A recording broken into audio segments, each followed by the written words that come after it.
Senhor esteja convosco. Ele está no meio de nós. Evangelho de Jesus Cristo, segundo João. Glória a vós, Senhor. Ao anoitecer daquele dia, o primeiro da semana, estando fechadas, por medo dos judeus, as portas do lugar onde os discípulos se encontravam, Jesus entrou e, pondo-se no meio deles, disse: A paz esteja convosco. Depois destas palavras, mostrou-lhes as mãos e o lado. Então, os discípulos se alegraram por verem o Senhor. Novamente, Jesus disse: A paz esteja convosco.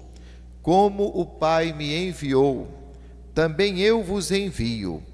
E depois de ter dito isto, soprou sobre eles e disse: Recebei o Espírito Santo. A quem perdoardes os pecados, eles lhes serão perdoados. A quem os não perdoardes, eles lhes serão retidos. Tomé, chamado Dídimo, que era um dos 12, não estava com eles quando Jesus veio. Os outros discípulos contaram-lhe depois: Vimos o Senhor.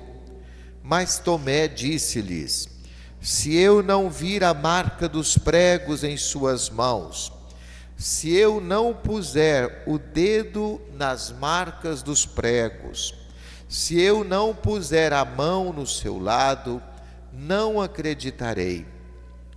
8 dias depois, encontraram-se os discípulos novamente reunidos em casa. E Tomé estava com eles. Estando fechadas as portas, Jesus entrou, pôs-se no meio deles e disse: A paz esteja convosco. Depois disse a Tomé: Põe o teu dedo aqui e olha as minhas mãos. Estende a tua mão e coloca no meu lado. E não sejas incrédulo, mas fiel. Tomé respondeu: Meu Senhor e meu Deus. Jesus lhe disse: Acreditaste porque me viste? Bem-aventurado os que creram sem terem visto. Jesus realizou muitos outros sinais diante dos discípulos que não estão escritos neste livro, mas estes foram escritos para que acrediteis que Jesus é o Cristo, o Filho de Deus, e para que, crendo, tenhais a vida em seu nome. Palavra da salvação. Glória a vós, Senhor.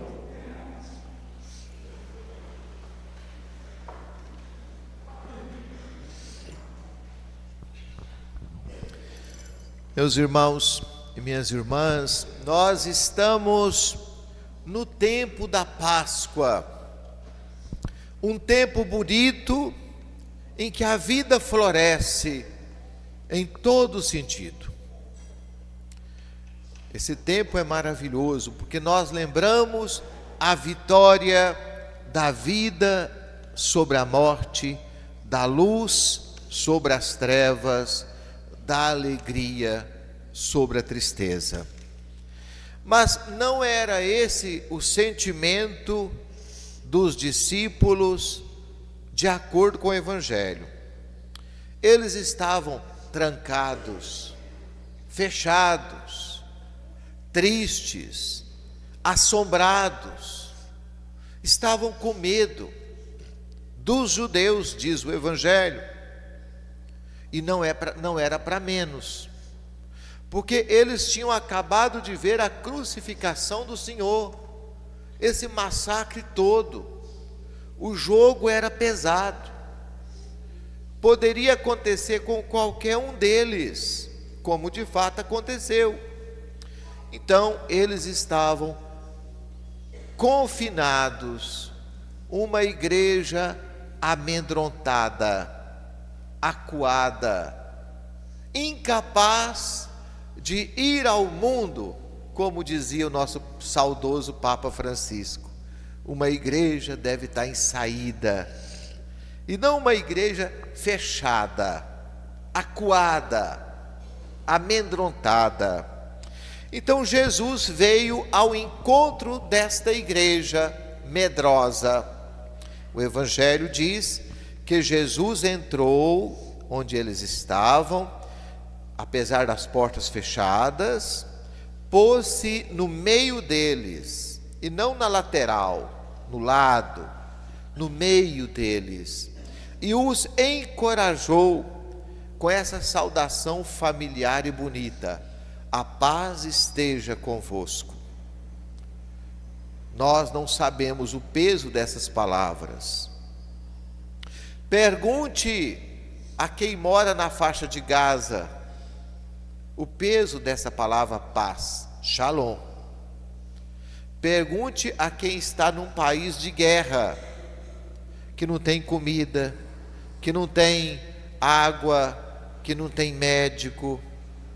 Uma das cenas mais bonitas do Papa Francisco é ele telefonando para o pessoal de Gaza, agora já mesmo no final da vida, perguntando: vocês comeram hoje? É a preocupação do pastor, porque quem está na guerra não tem comida. Vocês comeram hoje? Essa preocupação com os detalhes pequenos de um povo sofrido. Então, a paz esteja convosco. É preciso entender o peso desta palavra. E os discípulos se alegraram. Se antes eles estavam com medo, agora eles se alegram. E Jesus ainda diz para eles: como o Pai me enviou, eu também vos envio. Dá uma missão. A missão de sair, de abrir as portas, de ser enviado ao mundo.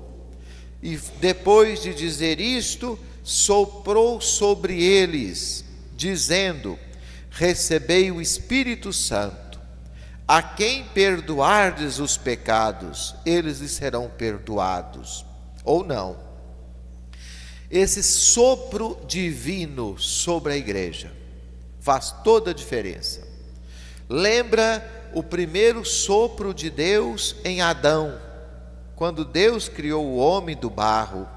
Deus soprou em suas narinas e o homem recebe o Espírito de Deus, a intimidade de Deus.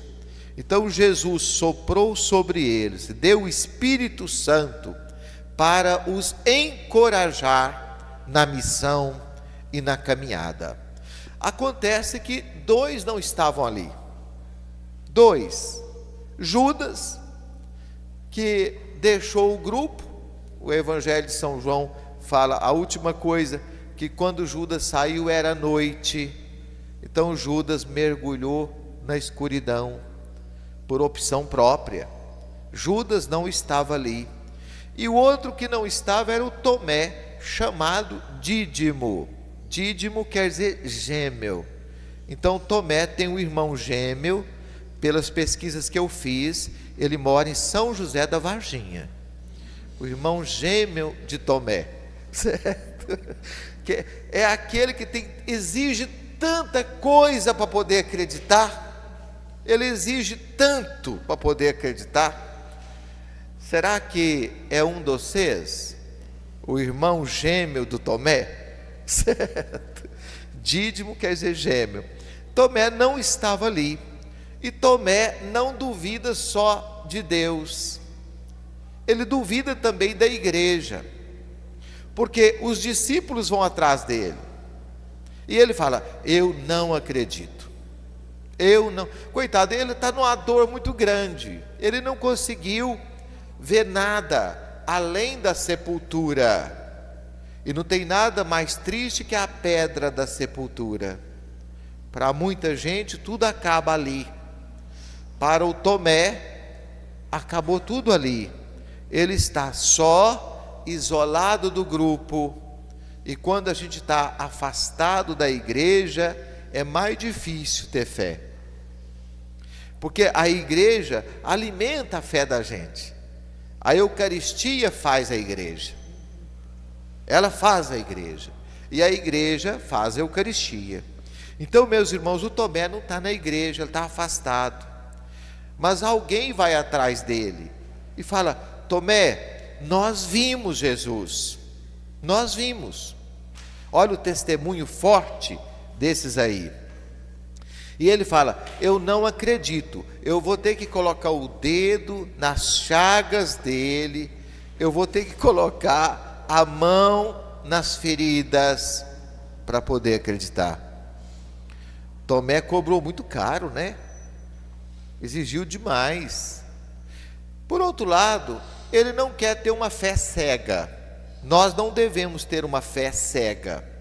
Nós não temos. Só que nós temos outros olhos que não os do rosto. A gente enxerga Cristo com o coração.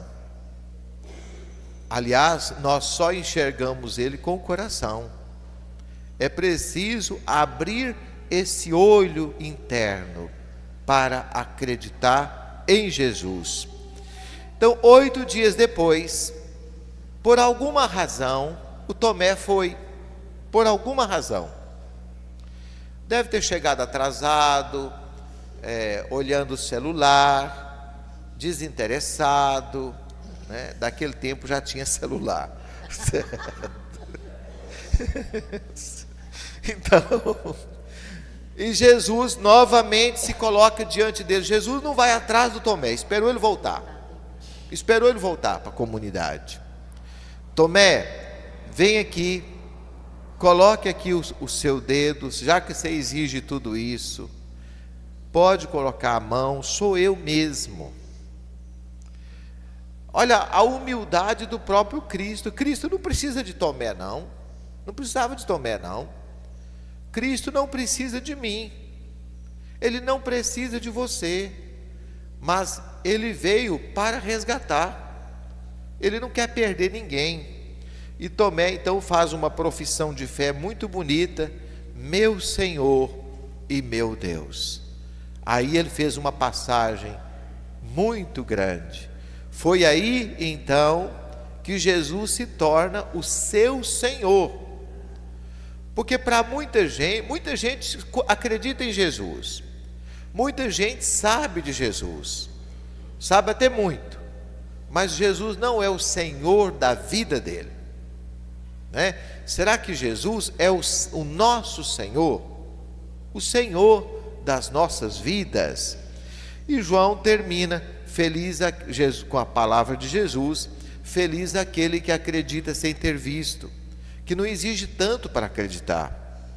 Às vezes Deus faz tanta coisa bonita na nossa vida e a gente não percebe que é sempre algo espetacular, sempre algo novo, sempre algo diferente.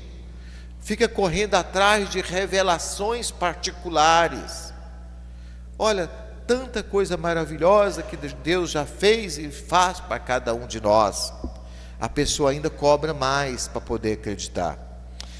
E o autor diz: muitas outras coisas que Jesus fez eu não escrevi nesse livro. O que eu escrevi aqui foi para ajudar você a acreditar, ajudar você a ter fé. Então vamos pedir a Nosso Senhor que nos dê muita fé. Fé que vai ser bom mais é para nós mesmos, né?